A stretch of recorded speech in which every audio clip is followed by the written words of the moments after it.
Eh bien, bonjour à toutes et à tous, et on se retrouve comme promis pour la deuxième partie du pay-per-view SummerSlam 2017.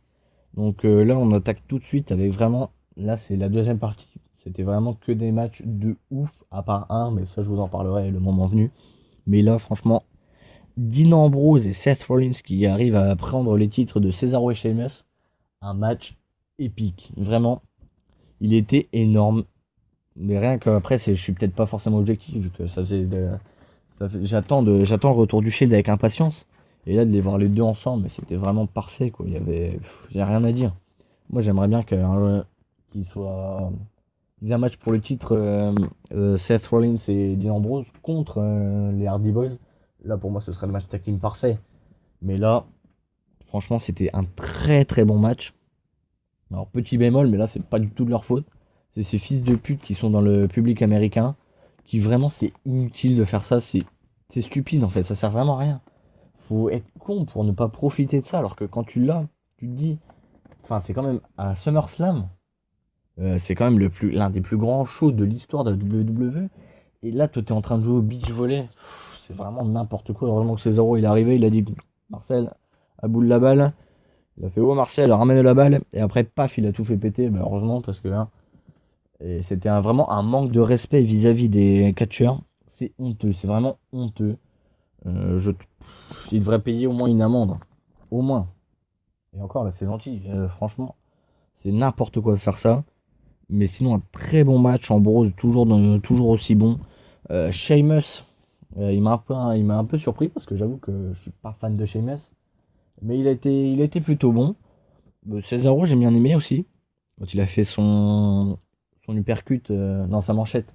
Quand Dean Ambrose était sur Sheamus. Non, franchement, c'était vraiment pas mal. Un très très bon match. Et pour moi, c'est celui que j'ai préféré. Mais comment dire, techniquement. Avec où il y a le plus de technique, tout ça, c'est vraiment mon préféré. Donc ensuite, on va passer au match suivant. Et là, c'était le match pour le titre des États-Unis. AJ Styles contre Kevin Owens avec Shane McMahon en arbitre spécial. Alors, j'en avais marre de voir Kevin Owens et AJ Styles tout le temps, tout le temps, tout le temps. C'est chiant. Au bout d'un moment, faut comprendre que une fois que tu as utilisé cette rivalité-là, faut savoir s'arrêter. C'est au bout du 78e match, c'est bon. Ça me rappelle un peu ce qu'ils avaient fait avec Chris Jericho, il me semble qu'ils avaient fait beaucoup de matchs aussi. Ou même John Cena, ils en ont fait quand même pas mal. Et Just as John Cena, ils ont fait pas mal de matchs. Mais là, j'étais franchement étonnamment surpris. Ah non, ça dit pas ça en fait, étonnamment surpris. Mais bon, c'est pas agréablement surpris, voilà, c'est ça que je voulais dire. Enfin bref, vous m'avez compris. J'étais surpris, mais c'était une très bonne surprise parce que Kevin Owens, que je déteste, je n'apprécie pas du tout son style de catch. Mais là, il a fait un bon match. Après, je pense que ça dépend aussi des adversaires qu'il a, tout ça, parce que j'avais bien aimé aussi son match contre Dean Ambrose au Royal Rumble 2016, je crois. Donc là, non, c'était vraiment très très bon. Euh, Shane O'Mac a été fidèle à lui-même dans son rôle d'arbitre. Il se laisse pas faire. Et ça, c'est bien, je trouve. Ça lui redonne une image, ça lui donne son image de mec qui a pas peur, quoi, en fait. AJ Styles, très très bon. Vraiment un très bon catcheur, toujours. De toute façon, son pelé kick ou tout ça, sont vraiment très classe. À noter, donc j'ai vu, ça, quand je l'ai vu, je me suis dit la vache, je m'y attendais pas à ça. C'est Kevin Owens qui sort du Styles Clash. Il n'y en a pas beaucoup, il me semble, qu'ils l'ont fait. Je pense que, honnêtement, alors je sais pas, je crois il y a dû avoir Roman Reigns, John Cena et Chris Jericho. Je crois que c'est les seuls à cette sortie du Styles Clash. C'est quand même. Je pensais pas qu'il ferait ça pour lui. Mais bon, donc tant mieux.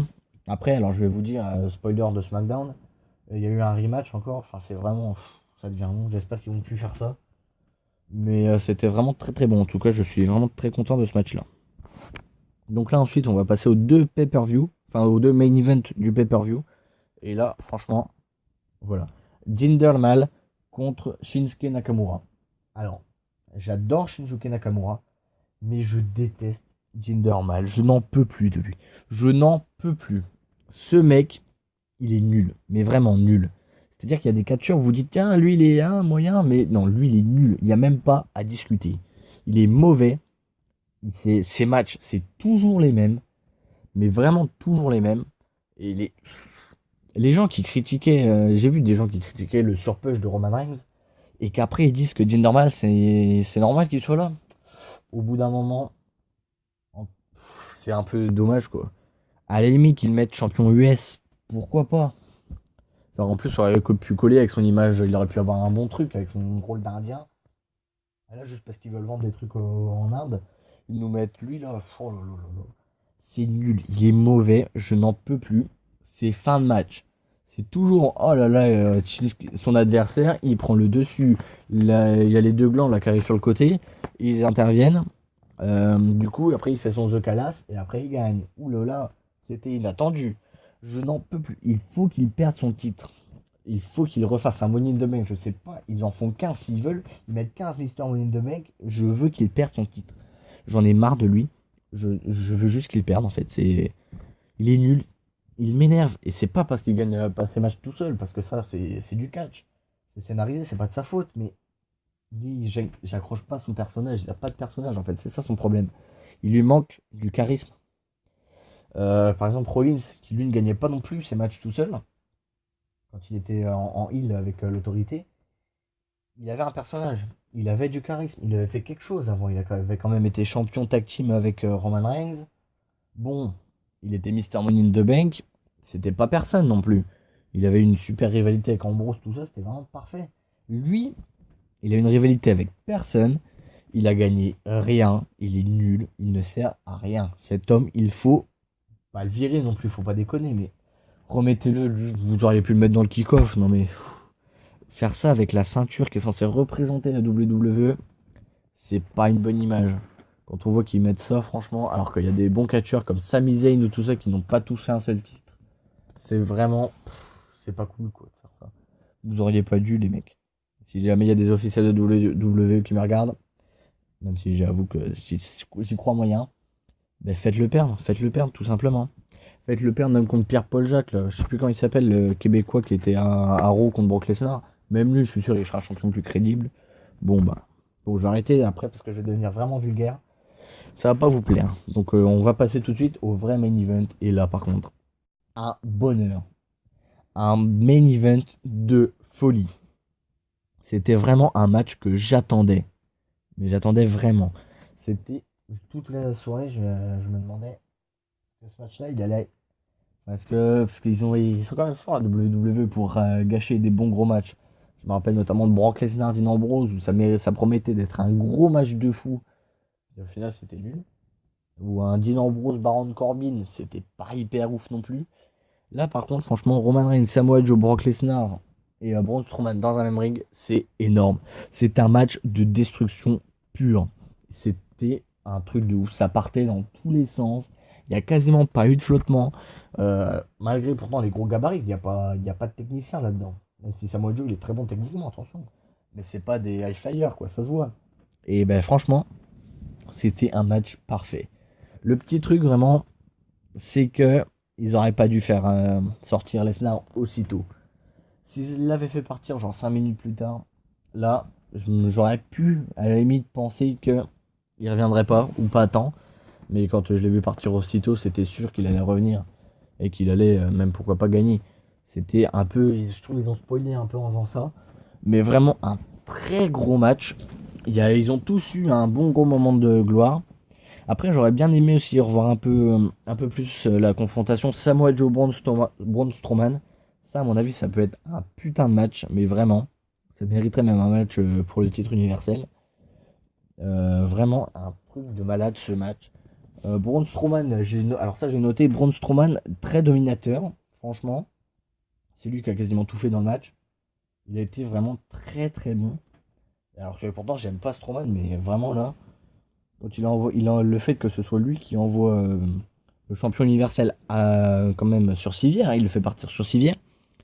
Il me semble qu'il a mis aussi quelques bons gros coups à Reigns et à Joe.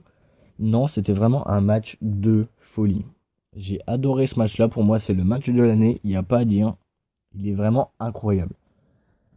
Ce match-là, en fait, c'est tout ce qu'on aime si vraiment on est fan de destruction. Parce que si on est fan de catch, quand je dis catch, par exemple, si on regarde principalement l'indie, et que donc on est habitué à avoir des super prises, super techniques, tout ça, ah non, là, c'est pas un match pour vous. Par contre, si vous êtes habitué à la grosse destruction, genre MMA ou tout ça, C'est vraiment ce qu'il faut parce que alors là, un match, mais incroyable. Oui, je sais, je l'ai déjà dit plein de fois, mais je vais le répéter encore une dernière fois. Un match de ouf. Si vraiment vous avez un match à regarder pour commencer la WWE, regardez ceci. Ça, c'est exactement ce qu'il faut faire. Et je sais même pas comment ils ont réussi à faire ça. Et dans le même pay-per-view, avoir fait Big Show contre Big Cass. Donc c'est vraiment. C'est ben, Mr. Jekyll et. Non, Dr. Jekyll et Mr. Hyde. C'est vraiment ça. C'est parfait. C'est là, voilà. C'est exactement ce qu'il faut faire dans un pay-per-view. Un bon gros match comme ça. Donc là, ça y est, là j'ai terminé la review. Si je devais donner une note pour comment? Pour la deuxième partie, je vais mettre 17. Et les 3 points perdus, c'est à cause de Jinder Mahal. Vraiment, Jinder Mahal. Quand je le vois, en fait, ça m'énerve. Rien que son entrée, elle m'énerve. Rien que de le voir quand tu sais qu'il va encore faire intervenir ces deux guignols là, ça m'énerve. Mais bon. Sinon, très bon show. Donc, du coup, la moyenne, je crois que ça fait 10, ça fait 16 de moyenne. Un très bon pay-per-view. Pour moi, c'est le meilleur pay-per-view de l'année. Devant WrestleMania 33, alors que pourtant, j'ai surkiffé WrestleMania 33. Là, c'est vraiment un truc de ouf. Alors, par contre, j'avais vu qu'il y avait eu des rumeurs, pourquoi pas, sur le retour de l'Undertaker. Là, j'avoue, j'avais. Parce que un fan l'avait pris en photo dans l'avion, dans un avion qui allait à Brooklyn. Mais non. Enfin, valait mieux pas le ramener en fait. L'Undertaker, je sais que c'est triste à dire. Mais vu comment il a fait ses derniers matchs, au bout d'un moment, faut le laisser tranquille, quoi. Il a fini. Et honnêtement, ça aurait été dommage de le voir intervenir dans un gros match comme ça avec du gros rythme et tout. Donc ben, je vous retrouve pour pour ma prochaine analyse. Non, je pense que je vais faire des pronos quand même. Et ça doit être le prochain. Alors attendez, je sais plus. Je crois que c'est No Mercy. C'est soit No Mercy, soit Hell in a Cell. De toute façon, vous le verrez bien puisque je vous ferai une vidéo dessus, quoi qu'il arrive. Donc ben, je vous souhaite de bien vous porter. Et puis on se retrouve pour la prochaine.